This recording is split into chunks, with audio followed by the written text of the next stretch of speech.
Alright, here's part D, and this time we've got a scalene triangle as a base, or two scalene triangles, and then the height of the whole thing is 10.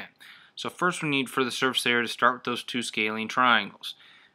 We need to find a base and a height and divide it by 2 to get the area. On the picture, they have this little thing right here which we're going to have to use as our height, because that's the only thing that makes a right angle. It makes a right angle with this. Now that is not labeled on there, but all you have to do is look down here. This part of the triangle is the same as that part of the triangle. So across here it's going to be 15 with a height of 3.2. So we just have to do base times height divided by 2, which in this case would be 15 times 3.2, then divide by 2, and we get 24. So the area of one of the triangles is 24. The other triangle is also 24.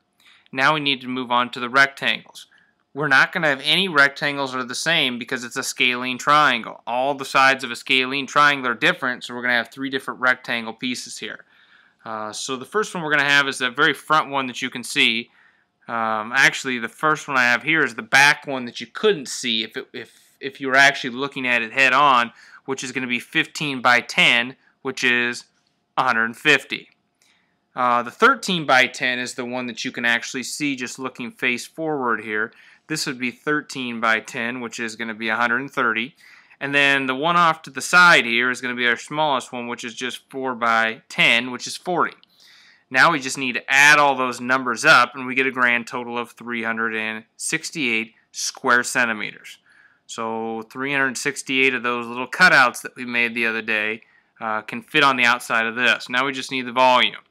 The volume is going to be the area of the base times the height of the whole shape.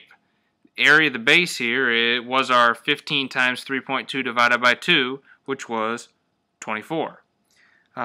We would have 10 layers of 24. So 10 layers of 24 is going to be 24 times 10, which is just 240 centimeters cubed. Centimeters cubed means that we can fit 240 of those cubes inside of this shape.